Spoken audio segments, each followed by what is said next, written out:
Hey, how y'all doing today? I'm Uncle Snaf, and back to doing some hiking here. Basically, back out at Mayaca Park, and today we're going to give you a little 101 tutorial on some hiking stuff.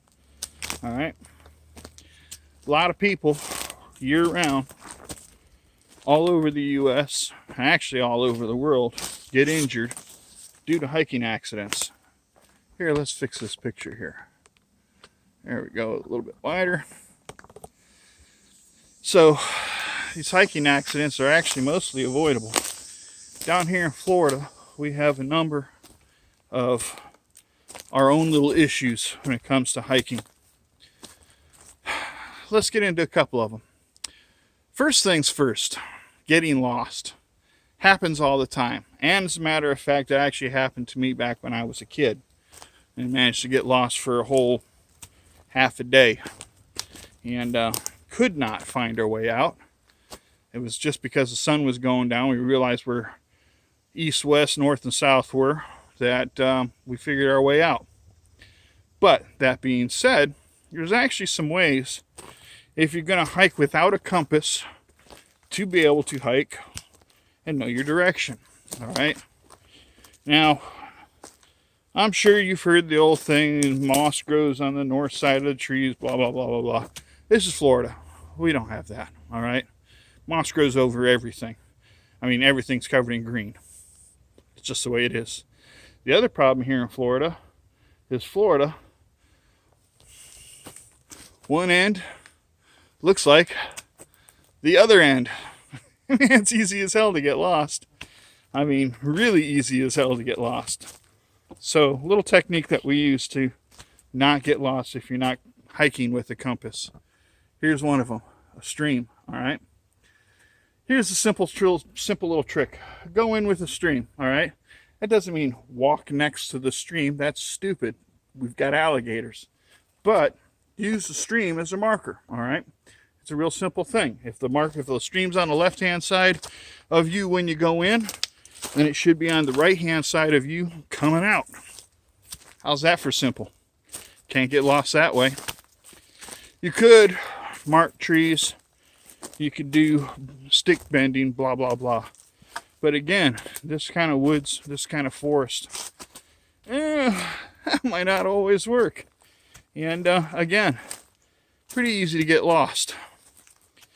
Another problem that we have with here in Florida, specifically, is hornets, bees, wasps, yellow jackets, all that kind of stuff. All right.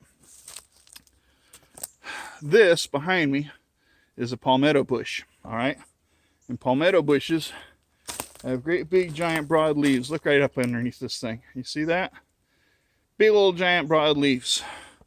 Hornets, wasps, stuff like that. They love growing up underneath that stuff. All right. So before you go walk underneath or walk into palmetto bush area, make sure that you're not walking into a hornet's nest. All right. So check for critters buzzing around a leaf or two. That's going to give you a heads up on a hornet's nest, wasp nest. It's not foolproof. Probably going to get stung. If you're allergic to them, I suggest definitely carrying an EpiPen. If you're not allergic to them, carry something that you can use to, deal with the pain of the sting and move on from there. Another problem we have here in Florida when hiking, all right? Sticks on the ground, logs, all that kind of stuff. I mean, they're literally falling every 2 seconds. Just before I started this video, I heard a large one fall out of a tree just a little ways away and thump the ground. So, happens all the time. What's interesting with these is these are full of snakes. All right? A lot of times rattlesnakes make their dens underneath them. They hide up underneath them. We get coral snakes do the same. A lot of other poisonous species, copperheads, timber rattlers. We don't get a lot of timber rattlers down here in Florida. The northern end of Florida does. But probably our two biggest species here to watch out for is the eastern diamondback and also the coral snake. It's probably the two most prevalent. Then you also have cottonmouths, water moccasins, that kind of thing. So, I mean, honestly speaking, there's a lot to watch out for. When you're hiking in Florida also, carry a walking stick. Now, yes, my walking stick is a purpose-made stick for photography, all right? If you've noticed, I carry a lot of photography gear. So that's kind of one of the things. Being a photographer, that's one of the deals. But here's what happens. When you're walking, you want to be quiet, but at the same time, you want to kind of announce your presence. So the way you announce your presence is very simple. You thump the ground. Now, most normal animals won't hear that, won't mess with it. But snakes, on the other hand, they live for that vibration, all right? And because humans have big old wide feet, we don't make a lot of noise when we walk. It's actually kind of interesting. Our footprints are actually really quite silent in comparison to other hooved animals and larger animals. Deer, hogs, pigs, even bear make a pretty noticeable thump when they walk on the ground. So you want to try to avoid being too quiet with your footprints because you want the vibration to be noticed by snakes. This way, snakes tend to get out of your way. All the years of hiking that I've done, I've run across less than a handful of snakes in all these years. Always had a walking stick. I actually learned that one from the snake man down in southern Florida. He's the one that introduced us to that type of hiking. I thought it was rather interesting. Gives the snake a chance to get out of your way. That's a good thing. All right. The other thing is, kind of know your area. Take a chance to look at a map, see what's what, where's where, kind of get a general idea. You don't have to follow a particular plan. If you just want a general hike. I'm completely hiking without a trail. There's no trail along here whatsoever. As a matter of fact, the area I'm hiking in right now, I call the nursery, because this is actually an alligator nursery during certain times of the year.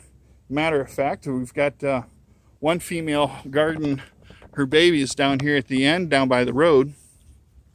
And that particular alligator, I don't know if it's the same alligator, but every year, pretty much guarantee you that there's going to be an alligator guarding babies down there. That's kind of one of those areas. Another little thing about hiking, keep your head down. And I'm going to kind of say this kind of loosely, but even though I'm busy talking right now on this thing, all right, the idea is be quiet. Use your sight, use your sounds, listen. You know, don't go prodding on through the woods. Listen to what's going on around you. Use your senses, sense of smell. If you smell something heavy, musty in the air, I guarantee you're probably getting ready to run into a bear, all right? Because they stink bad. Here in Florida, we like to joke around that you're going to run into a skunk ape. But honestly speaking, you start smelling something really pungent smelling, it's either going to be a skunk or it's going to be a bear, all right? Because that's how they smell. So you want to kind of keep an eye out for that by using your nose, all right? You can use your ears the same way, all right? Just use your ears. Listen. Listen with your ears. You can hear all the things that are around you, birds, all kinds of stuff. So if you use your ears, you can tell what's going on around you, and that way it's not a big surprise when you run across something. I run across hog all the time, but I know they're there before they know I'm there because I can hear them, all right? Well, they could probably smell me, but that's an important little thing. So use these little things, keep your head down, try to keep a lookout for branches, sticks, twigs, that kind of thing. And then at the same time, keep one eye up. I know it's difficult. And don't forget to wear the bug spray. Mosquitoes are out right now. You're going to definitely be in the mosquito zone. All right, I'm Uncle Snaf. I'm getting out of here. I'm getting back to my hike. You guys have a good rock on, safe hiking. And we'll catch up to you sometime in the near future. Ciao.